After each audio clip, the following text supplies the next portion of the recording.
Puji nama Tuhan, Shalom, selamat pagi Bapak Ibu. Apa kabarnya Bapak Ibu semuanya, sehat ya? Saya percaya keadaan kita semuanya baik.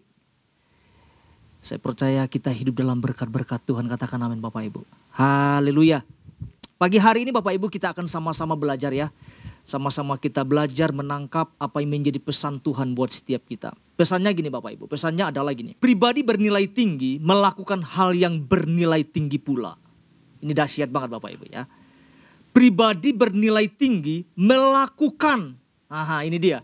Melakukan hal yang bernilai tinggi pula.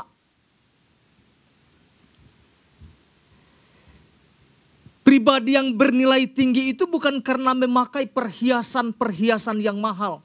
Setuju Bapak Ibu ya? Setuju. Ya. Bukan menggunakan aksesoris-aksesoris yang mahal. Bukan juga memiliki pendidikan yang tinggi. Bukan itu membuat seseorang itu menjadi mahal. Atau bukan karena juga gelarnya yang banyak. Ya.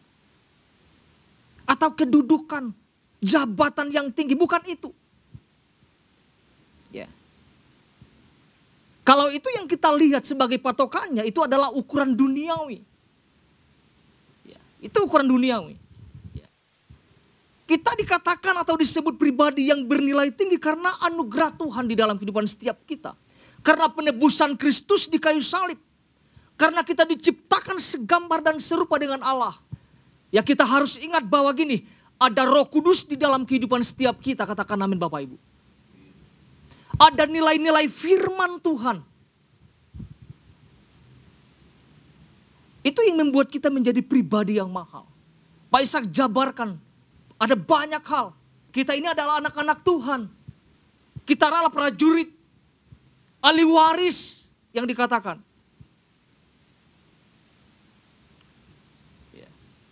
Dan dari mana kita bisa melihat lagi seseorang pribadi yang bernilai Bapak Ibu. Bernilai tinggi. Pak Ishak jabarkan tentang bisa dilihat dari tindakannya. Ya. Bisa dilihat dari keputusan-keputusan yang diambilnya. Dari langkah-langkah yang diambilnya. Dari perbuatan-perbuatannya.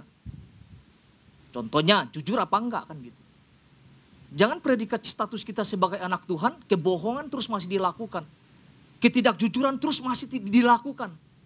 Ya. Ya kita bisa lihat dari karakter seseorang.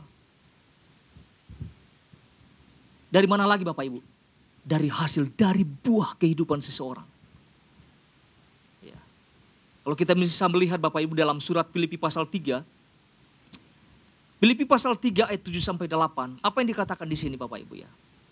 Ini Paulus menyampaikan ini ya. Dalam surat Filipi pasal 3 ayat 7 sampai 8. Dikatakan gini, tetapi apa yang dahulu merupakan keuntungan bagiku, sekarang kuanggap rugi karena apa? Karena Kristus. Ya, ayat 8. Malahan segala sesuatu kuanggap rugi. Karena pengenalan akan Kristus Yesus Tuhanku lebih apa? Lebih mulia daripada semuanya. Apa perbandingan ketika dikatakan daripada semuanya? Kita tahu adalah Paulus adalah seorang yang pembunuh ya sebelum bertobat ya. Bagaimana dia mengejar orang-orang percaya untuk dia bunuh. Selanjutnya dikatakan oleh karena dialah aku telah melepaskan semuanya itu. Dan menganggapnya apa? Sampah. Sampah itu gak berguna. Sampah itu tidak punya nilai. Supaya aku memperoleh Kristus. Bapak Ibu yang dikasih oleh Tuhan. Ada hal-hal yang Tuhan tekankan di dalam kehidupan setiap kita berkaitan pesan Tuhan dalam minggu ini. Saya akan masuk kepada inti pesan Tuhan Bapak Ibu ya. Ini yang sama-sama kita tangkap, kita sama-sama renungkan Bapak Ibu. Apa yang Tuhan sampaikan, apa yang Tuhan tekankan di dalam kehidupan setiap kita. Dikatakan seperti ini, bernilai atau tidaknya kita sebagai orang percaya dalam Kristus tidak ditentukan dari apa yang kita miliki. Patokan tanda kutip mahal atau tidaknya kita ini jangan sampai terbawa oleh prinsip umum. Nah ini sama-sama kita tangkap. Ya, oleh prinsip umum dunia yang menilai harga atau nilai seseorang berdasarkan apa yang dimiliki. Dunia umumnya memiliki prinsip yang seperti itu dalam menilai, yaitu berapa banyak, berapa besar, berapa mahal. Dan prinsip ini jangan sampai diadopsi ya oleh gereja atau orang-orang percaya dalam mengukur nilai dalam Tuhan. Nanti Bapak Ibu bisa baca di warta lagi ya. Kita tangkap ini dan kita boleh lakukan di dalam kehidupan setiap kita. Selanjutnya gini Bapak Ibu. Melalui pesannya ini Tuhan sedang kembali mengingatkan kita sebagai orang percaya tentang apa? Tentang cara menilai. Ya, cara menilai ini kita harus selaras dengan kerajaan surga Bapak Ibu. Jangan sampai selaras dengan dunia ini ya. Mahal atau tidaknya daripada pribadi kita bukan nilai dari seberapa yang kita miliki. Nah, sekarang kita mau lihat dasarnya. Apa dasarnya? Nehemia pasal 4 ayat 19.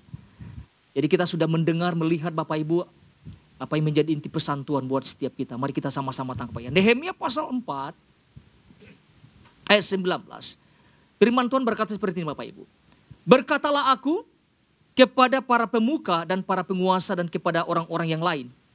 Pekerjaan ini besar dan luas. Dan kita terpencar pada tembok yang satu jauh daripada yang lain. Ayat ini Bapak Ibu sudah dijabarkan oleh Pak Ishak ya. Jadi saya tidak mau perdalam di sini Bapak Ibu ya. Tentang latar belakang dari perikop ini. Jadi kita bisa menangkap dari apa yang sudah Pak Ishak sampaikan. Intinya Nehemia dan orang-orang Yahudi lainnya sedang melakukan sebuah pekerjaan yang besar. Membangun tembok Yerusalem Bapak Ibu. Yang sudah dirubuhkan oleh pihak-pihak musuh. Ya. Dalam masa pembangunan itu tentunya ada banyak tantangan-tantangan yang mereka hadapi ya. Ada pihak-pihak musuh yang mencoba untuk menggagalkan pekerjaan itu. Dengan berbagai cara mereka lakukan untuk menghancurkan itu. Untuk mengalahkan, untuk mengintimidasi, mengolok-olok. Apa yang dilakukan oleh Nehemia dan orang-orang Yahudi lainnya. Ya, mereka menganggap pihak musuh itu melontarkan perkataan-perkataan yang membuat ya mental mereka itu bisa down gitu Bapak Ibu ya. Tetapi kalau kita perhatikan ayat 19 ini Bapak Ibu, dasar kita. Nehemia menyampaikan sesuatu yang sangat penting, katakan sangat penting. Kenapa dikatakan penting? Dikatakan ini, pekerjaan ini besar dan luas. Besar dan luas. Pak Ishak sudah jelaskan itu. Artinya bahwa pekerjaan ini sangat bernilai tinggi, katakan bernilai tinggi.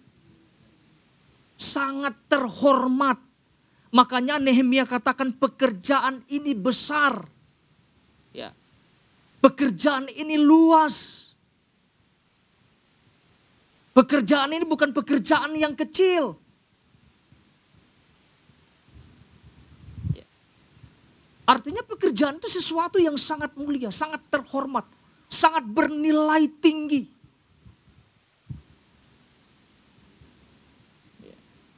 Kalau pekerjaan besar ini tidak bisa dikerjakan sama orang-orang yang tidak jelas kehidupannya. Ya. Pekerjaan yang besar dan luas ini tidak bisa dikerjakan orang-orang yang hidup biasa-biasa. Yang tidak punya nilai yang tinggi dalam kehidupannya. Gak bisa itu. Karena di dalamnya tidak ada konsistensi, tidak ada. Tidak ada prinsip-prinsip yang dibangun untuk menyelesaikan ketika ada pekerjaan besar yang Tuhan percayakan. Itu tidak akan selesai kepada orang-orang yang dipercayakan atau kepada orang-orang yang tidak punya nilai yang tinggi.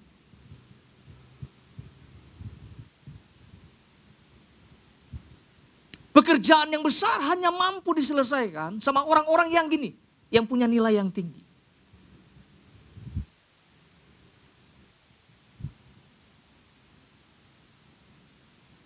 Hanya orang-orang yang hidup di dalam kebenaran. Kalau mempercayakan pekerjaan sama orang-orang fasik nggak akan selesai ini. Ya selesai, memang dikorupsi saja gitu kan. Kalau orang-orang yang punya nilai yang tinggi, ada prinsip-prinsip yang dia bangun dalam kehidupan. Ketika dia mengerjakan sesuatu, lahirnya dari hati. Nanti kita akan lihat dasar-dasarnya Bapak Ibu ya. Pak Ishak sampaikan dua hal ini secara cepat saya bacakan. Saya mencoba merenungkan apa yang Pak Ishak sampaikan tentang poin-poin ini. Jangan-jangan kita melupakan tentang di poin kedua ini. Nanti saya akan sampaikan Bapak Ibu. Pak Ishak sampaikan yang pertama, tetap lakukan apa yang Tuhan ingin kita lakukan. Meskipun terlihat bodoh di mata dunia. Coba renungkan Bapak Ibu. Mari kita renungi. Mungkin orang-orang di negeri itu, ngapain sih yang kamu lakukan? Gak ada artinya tuh. Tapi di mata Tuhan itu apa yang kita lakukan sesuatu yang besar, yang terhormat. Yang kedua, tetap bangun mentalitas. Nah ini dia nih. Tetap bangun mentalitas keprajuritan kita. Nah kita mesti ingat ini saya renungkan Bapak Ibu. Jangan-jangan selama ini kita melupakan bahwa kita ini prajuritnya Tuhan. Jangan sampai kita lupakan. Ya. Kita harus membangun mentalitas itu. Mentalitas kerajaan di dalam kehidupan setiap kita. Paulus mengatakan bahwa kerajaan kita itu, kita berasal dari kerajaan surga, betul ya? Itu. Kalau kita berasal dari kerajaan surga, maka nilai hidup kita sama dengan nilai kerajaan surga juga. Ya. Bukan yang ece-ece yang kita kerjakan, haha yang kayak gitu-gitu ya. Ya. Pagi hari ini Bapak Ibu saya yang tidak panjang-panjang lebar, kita akan melihat ya. Ini bagian ini yang sama-sama kita lihat. Ini yang sama-sama kita tangkap. Tetap lakukan dan selesaikan visi yang Tuhan berikan sekalipun di tengah-tengah situasi sulit. Saya ulangi Bapak Ibu. Tetap lakukan dan selesaikan visi yang Tuhan berikan sekalipun di tengah-tengah kesulitan. Saya melihat ini Bapak Ibu. Saya melihat bahwa visi yang dari Tuhan itu adalah sesuatu yang bernilai. Karena di dalam kehidupan setiap kita ada visi pribadi ternyata.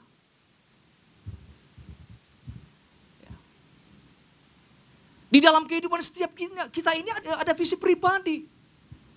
Yang terbesar adalah bagaimana kita bisa menyelesaikan visi yang dari Tuhan. Yang Tuhan memang percayakan di dalam kehidupan setiap kita. Yang besar itu bukan visi kita, bukan. Karena kalau kita sedang melakukan visi kita akan melakukan berbagai cara untuk mencapainya. Ya. Ya, pasti ada pelanggaran-pelanggaran hukum. Karena untuk mendapatkan apapun dilakukan gitu loh.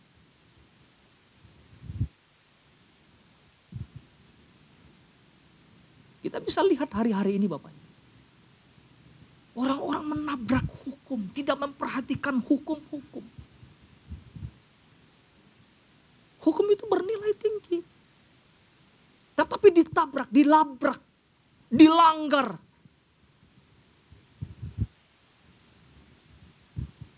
Hukum jadi murahan. Kita lihat dasarnya. Di ayat yang dasar kita tadi Bapak Ibu. Nehemia 4 ayat 19. Dikatakan berkatalah aku kepada para pemuka dan para penguasa dan kepada orang-orang yang lain. Pekerjaan ini besar dan luas. Dan kita terpencar pada tembok yang satu jauh daripada yang lain. Saking besar dan luasnya Alkitab mengatakan mereka apa? Terpencar Bapak Ibu. Itu saking luasnya ya. Dan kita mesti ingat bahwa kita dipanggil untuk sebuah pekerjaan yang besar. Ada visi yang Tuhan titipkan kepada setiap kita. Di gereja kita ada visi Bapak. Ada visi Tuhan. Ya. Bukan sekedar kita menerima keselamatan. Bukan sekedar kita menerima penebusan dari Kristus. Setelah itu selesai tidak melakukan apapun.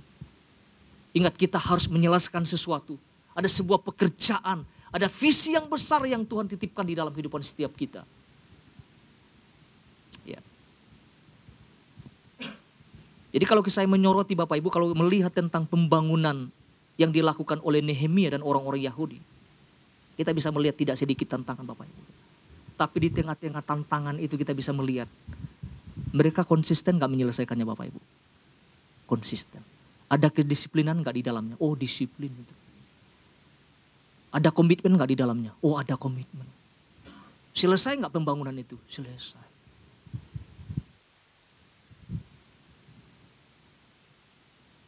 Ketika Nehemia yang dikatakan itu pekerjaan besar dan luas. Maka ada 3 bagian ini yang sama-sama kita lihat. Kalau itu besar dan luas, Maka dilakukan yang pertama gini, bagian A. Melakukannya dengan segenap hati. Kalau itu pekerjaan besar, kalau itu pekerjaan yang luas, maka perlu dikerjakan dengan segenap hati. Katakan dengan segenap hati Bapak Ibu. Jadi apapun gini, jadi apapun hambatannya, apapun kondisinya, apapun keadaannya, lakukan dengan segenap hati. Karena itu bukan visi pribadinya Nehemia. Itu dari Tuhan. Apa yang mereka kerjakan adalah Tuhan kehendaki. Mari kita lihat dasar firman Tuhannya ayat yang ke-6. Apa yang dikatakan di dalam ayat 6 ini Bapak Ibu? Dikatakan seperti ini. Tetapi kami terus membangun tembok sampai setengah tinggi. Dan sampai ujung-ujungnya bertemu. Karena seluruh bangsa, apa yang Alkitab katakan? Bekerja dengan segenap hati. Ya. Jelas Alkitab mengatakan, karena seluruh bangsa bekerja dengan segenap hati. Artinya dengan kesungguhan. Ya. Orang yang punya nilai yang tinggi di dalam kehidupannya akan melakukan seperti itu. Melakukan segala sesuatu dengan segenap hati. Tidak asal-asalan. Gak asal-asal jadi Bapak Ibu. Konsisten mengerjakannya. Ya. Sepenuh hati bukan setengah-setengah Bapak Ibu. Saya bisa membayang kalau Nehemia dan orang-orang Yahudi pada saat itu membangun tembok dengan setengah hati. Enggak selesai. Waktu diolok-olok sama pihak musuh, selesai mereka. Tetapi Alkitab mengatakan mereka bekerja dengan segenap hati.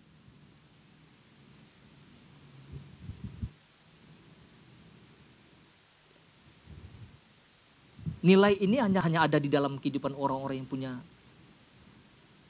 nilai yang tinggi. Ya. Salah satu contoh Bapak Ibu, salah satu contohnya adalah Nuh. Ketika dipercayakan membangun Batrah. Ya mungkin ada banyak orang mempertanyakan ketika dia membangun Batrah tersebut. Tetapi Nuh melakukannya dengan sepenuh hati. Bahkan Alkitab mengatakan gini, apa yang Nuh lakukan itu tepat, kata Tuhan. Apa artinya kalau tepat Bapak Ibu? Sempurna, betul. Tidak ada yang kurang yang dilakukan. Karena dia lakukan apa? Dengan kesungguhan hati. Dengan sebuah tanggung jawab. Kenapa dilakukan dengan penuh tanggung jawab? Karena itu perintah. Perintah dari Tuhan. Kita bisa melihat apakah seseorang itu bernilai tinggi atau tidak. Dari lihat apa yang dia lakukan. Dari tindakannya. Melakukan dengan segenap hati atau tidak. Sesuatu yang Tuhan perintahkan.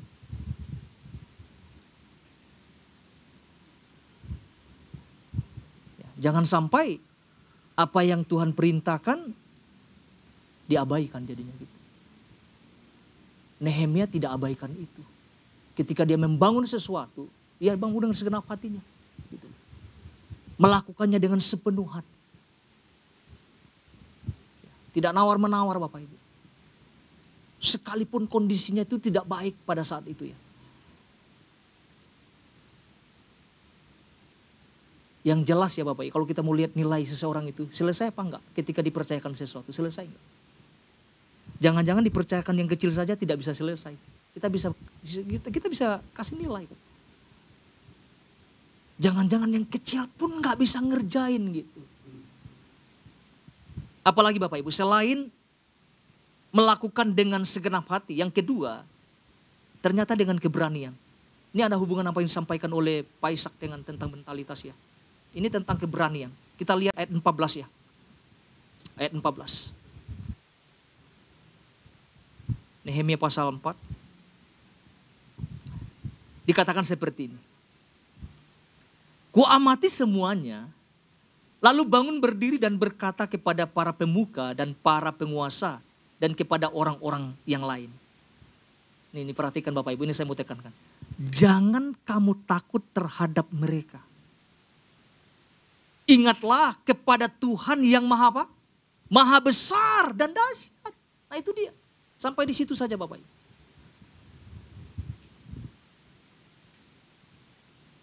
Jadi mari kita perhatikan apa yang Nehemia katakan.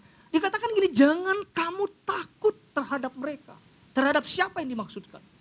Terhadap pihak-pihak musuh yang mengolok-olok. Dikatakan ingatlah kepada Tuhan yang maha besar dan dahsyat. Kalau kita melihat ayat ini berbicara tentang apa? Keberanian. Berbicara tentang mentalitas.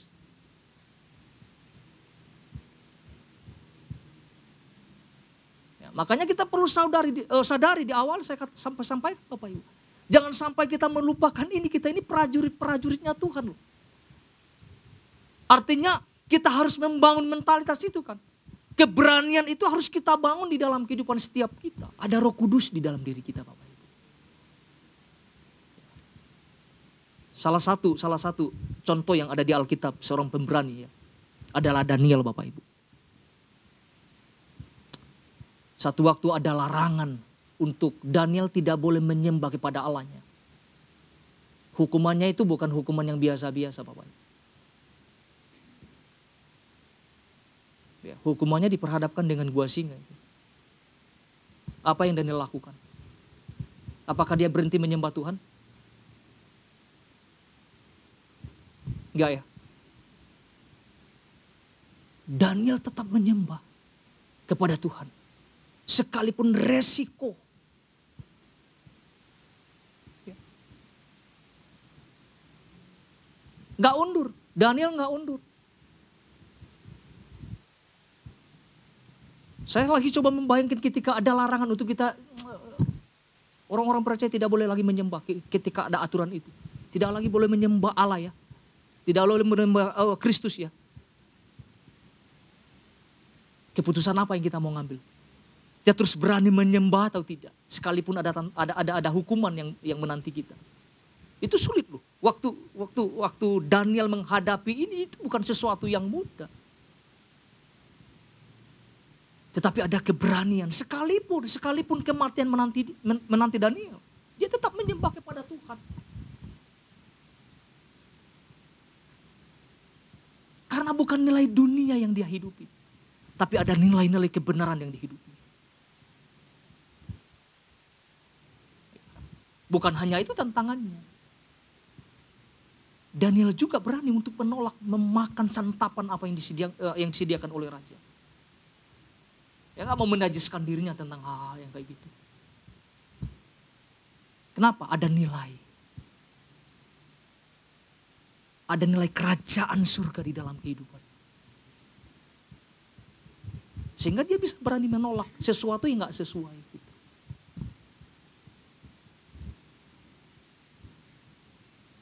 Banyak hal tokoh-tokoh yang lain kita bisa belajar kepada Daud. Pak Ishak sudah sampaikan.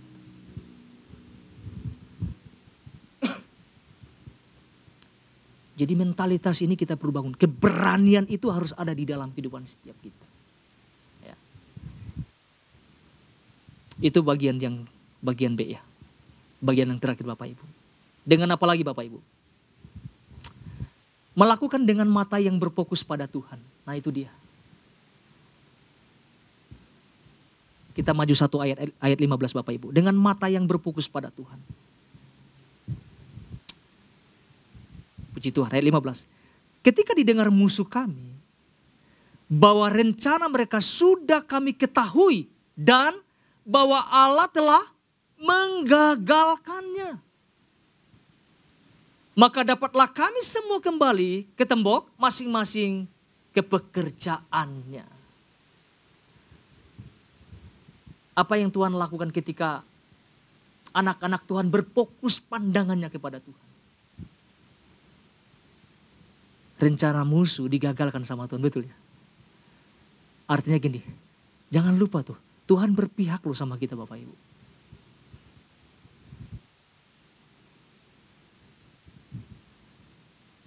Ada pertolongan Tuhan waktu kita fokus untuk memandang, untuk menyelesaikan segala sesuatu. Bicara tentang visi Tuhan mungkin di dalam kehidupan setiap kita. Ingat, Tuhan berpihak kepada setiap kita. Ya. Biarkan saja ada pihak-pihak musuh yang tidak suka apa yang kita kerjakan. Biarkan saja ada pihak-pihak musuh mencoba menggagalkan apa yang kita lakukan. Tapi ingat, ada pembelaan Tuhan di dalam kehidupan setiap kita. Amin Bapak Ibu ya. Tuhan berpihak. Tuhan selalu ada untuk menyertai setiap kita.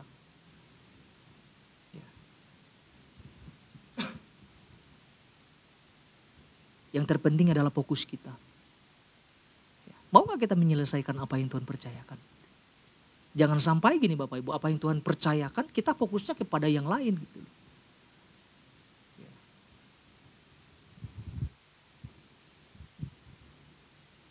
Jangan sampai kita mengadopsi tentang prinsip-prinsip yang saya sampaikan tentang prinsip dunia. Ini ngeri banget Bapak Ibu.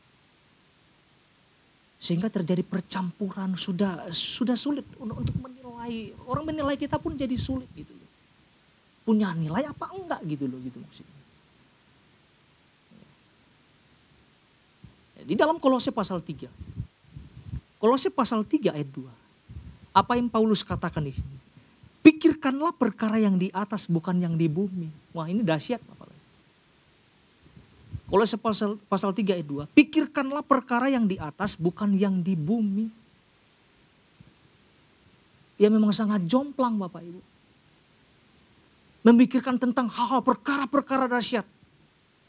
Perkara-perkara yang di atas. Apa itu? Pekerjaan Tuhan ternyata. Ya. Kalau kita lihat di dalam Roma pasal 14 ayat 17. Roma pasal 14 ayat 17. Dikatakan apa di sini Bapak Ibu? Sebab kerajaan Allah bukanlah soal makanan dan minuman. Tetapi apa? Soal kebenaran. Damai sejahtera dan sukacita oleh Roh Kudus. Apa yang dunia kejar? Soal perut.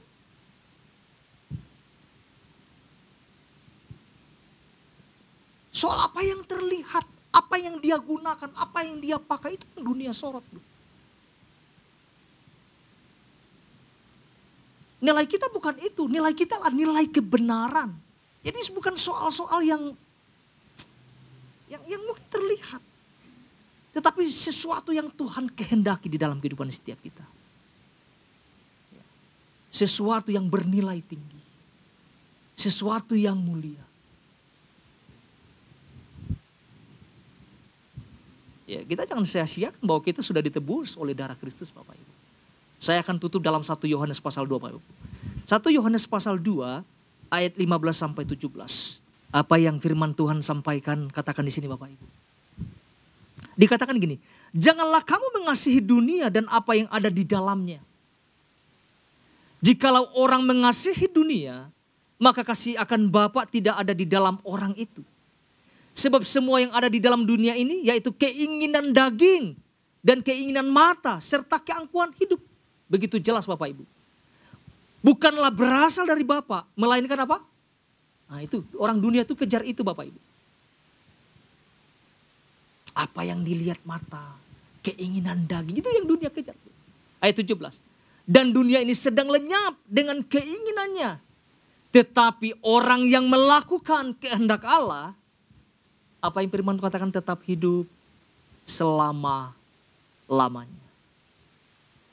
Jadi begitu jelas Bapak Ibu. Bukan nilai dunia yang kita hidupi. Nilai kebenaranlah yang kita hidupi.